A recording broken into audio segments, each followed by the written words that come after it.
ओकार नाम का एक लड़का जिसकी उम्र 28 साल होती है, दिल्ली में एंट्रेंस एग्जाम की तैयारी करने के लिए जाता है। वहीं पर निखत नाम की 30 वर्षीय एक महिला से उसे लगाव हो जाता है और दोनों एक दूसरे के प्रेम प्रसंग में लिप्त हो जाते हैं और इनका प्रेम प्रसंग धीरे धीरे 3 साल बीत जाते हैं।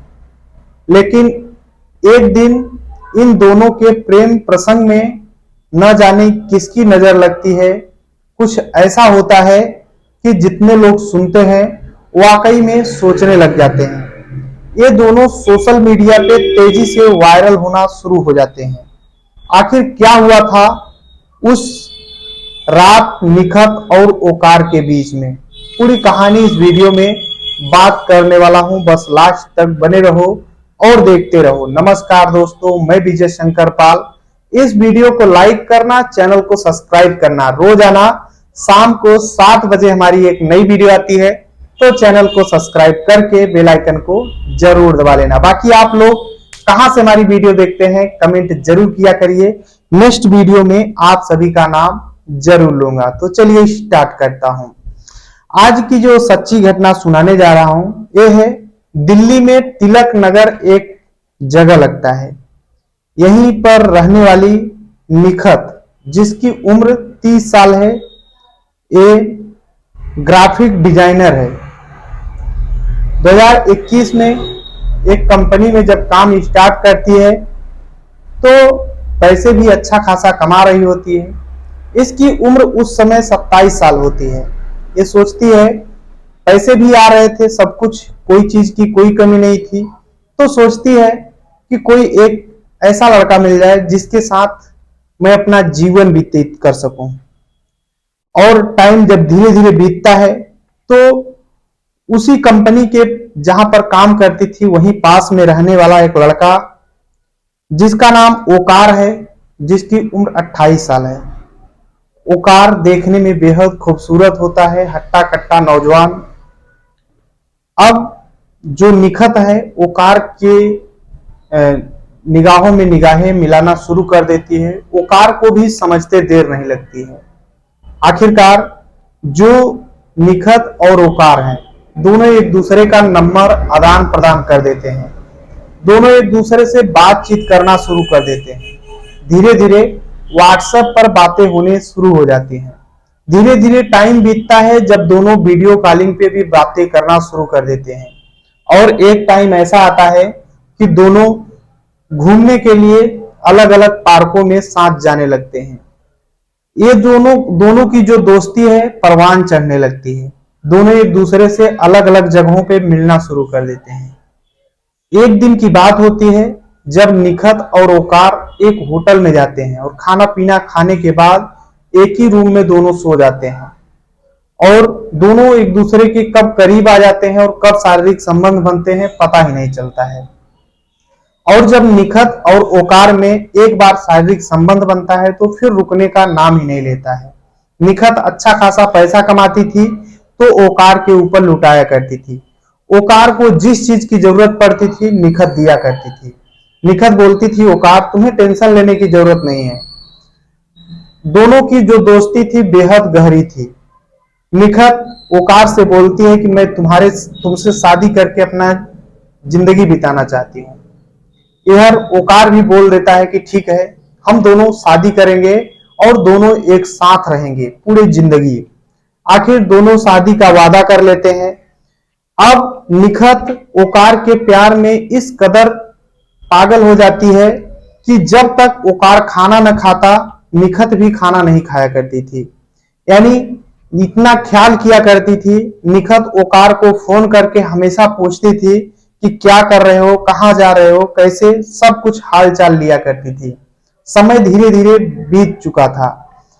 अब 2021 में दोनों का प्रेम प्रसंग स्टार्ट हुआ था। धीरे धीरे 3 साल बीत जाते हैं। 19 जून 2024 की बात है। ओकार शाम के 6 बजे एक कंपनी में काम करने लग गया था और वहां से जब बाहर आ रहा था शाम के 6 बजे, तभी कुछ लोग बाइक से उसका पीछा करना शुरू कर देते हैं और थोड़ी दूर पे सुनसान इलाके में पहुंचने के बाद तीन लोग बाइक से आते हैं और उसके ऊपर एसिड छिड़क देते हैं। आखिर ओकार का चेहरा जो है पूरी तरह से खराब हो जाता है। ओकार रोने लगता है। वहां पर सुनने वाला कोई और नहीं था। ओकार अपनी मोबाइल निकालता है और फौरन पुलिस के पास फोन कर देता है। मौके पर पुलिस आ जाती है और ओकार को हॉस्पिटल में ले जाती है। ओकार से पूछा जा रहा था, पुलिस वाले पूछ रहे थे कि आखिर वो कौन है, तुम्हारे ऊपर इस तरीके का बर्ताव क्यों किए। ओकार बोल रहा था कि साहब हमें पता ही नहीं है, मुझसे तो किसी से दुश्मनी भी नहीं है, किसी से कोई रंजिश नहीं है। आखिर कौन व्यक्ति हो सकते हैं जो ओकार के ऊपर एसिड का छिड़काव किए हैं। आखिरकार पुलिस भी पता करने में लग जाती है।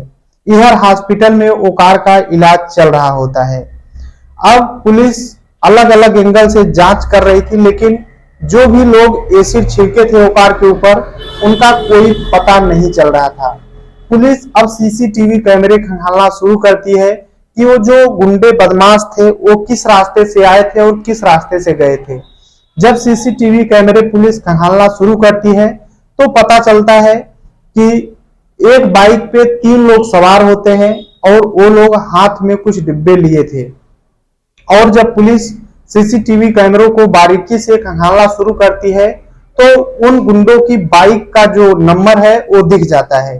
पुलिस उन गुंडों की जो बाइक का नंबर है उससे बाइक के मालिक को निकालती है और उसके पास पहुंच जाती है पुलिस।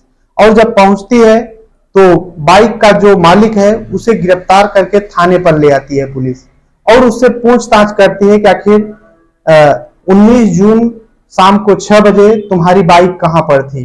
वो बोलता है कि साहब हमें नहीं पता है, कुछ लोग मेरी बाइक लिए थे। अब जब सख्ती से पुलिस उस बाइक के मालिक से पूछताछ करती है तो वो टूट जाता है और बोलता है कि साहब हम लोगों ने ही उसके ऊपर एसिड का छिड़काव किया था। तो पुलिस बोलती है कि आखिर तुम्हारी उससे क्या दुश्मनी थी, तुम लोगों ने क्यों उसके ऊपर एसिड का छिड़काव किया। तो वो बताता है कि हम ही नहीं बल्कि हमारे साथ तीन और हमारे दोस्त हैं, दो और दोस्त हैं, यानी टोटल 3 लोग। और पुलिस उनको भी गिरफ्तार कर लेती है और जब गिरफ्तार करती है तो उनसे सख्ती से पूछताछ किया जाता है कि आखिर तुम लोगों ने उस ओकार के ऊपर एसिड का छिड़काव क्यों किए थे। वो लोग टूटने के बाद बताते हैं कि साहब हमने तो सिर्फ पैसों के लिए किया था, हमें 30,000 रुपए सुपारी मिली हुई थी। अब पुलिस पूछती है कि आखिर तुम्हें सुपारी दिया किसने था।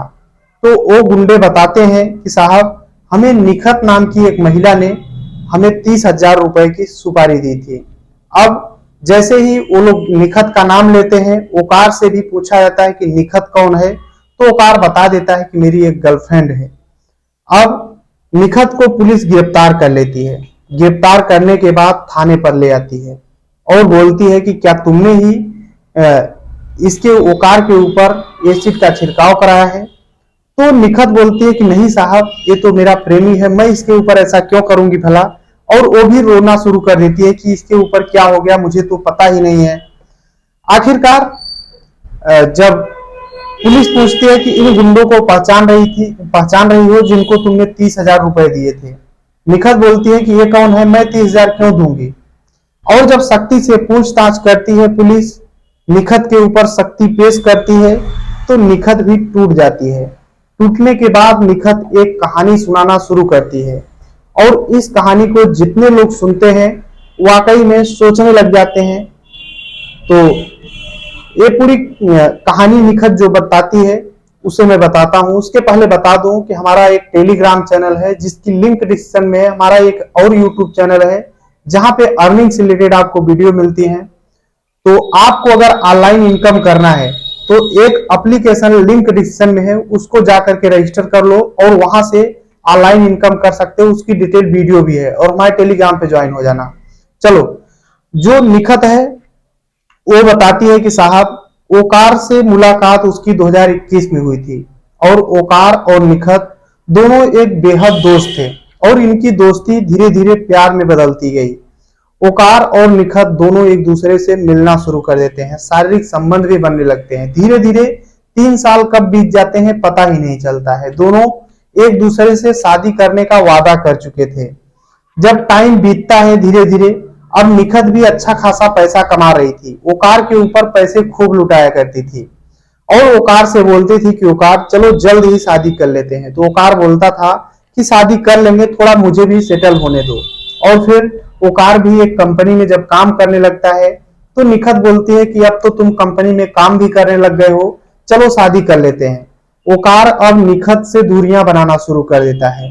जब निखत ओकार के पास फोन करती है और बोलती है कि तुम मुझसे इतना दूरी क्यों बनाते हो, आखिर मुझसे गलती क्या हो गई है, तो ओकार बोलता है कि आइंदा मेरे पास फोन मत करना और ब्रेकअप बोल करके फोन को काट देता है। और निखत परेशान होने लगती है। निखत का नंबर ब्लैकलिस्ट में ओकार डाल देता है। ये मतलब मई का महीना होता है, मई शुरुआत में, और निखत से और ओकार से बातचीत बंद हो जाते हैं। धीरे धीरे 5 जून आता है।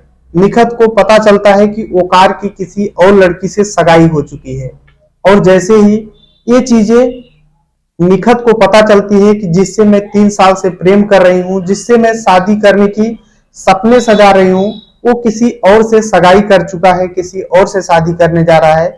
निखत को बहुत ज्यादा धक्का लगता है और निखत ओकार के पास फोन लगाती है, मिन्नतें करती है, कहती है कि तुम वापस आ जाओ और मेरे साथ शादी करो, हम दोनों साथ रहेंगे जीवन भर। लेकिन ओकार बिल्कुल भी नहीं सुनता है। ओकार से जो निखत है दूसरे नंबर से फोन करके बार बार गिड़गिड़ाती है, रोती है, लेकिन ओकार बिल्कुल भी सुनने का नाम नहीं ले रहा था। निखत बहुत परेशान होती है। उसके बाद बोलती है कि देखो मुझे मत इस अवस्था में 3 साल प्यार में मुझे पड़ा करके मत छोड़ो। लेकिन ओकार बोलता है कि देखो दोबारा अगर मेरे पास अगर फोन की तुम्हारा फोन आया, ओकार निखत से बोलता है कि अगर दोबारा मेरे पास फोन करोगी तो मैं जो तुम्हारे प्राइवेट फोटो और वीडियो हैं उसे मैं वायरल कर दूंगा और फिर तुम कहीं के नहीं रह जाओगी।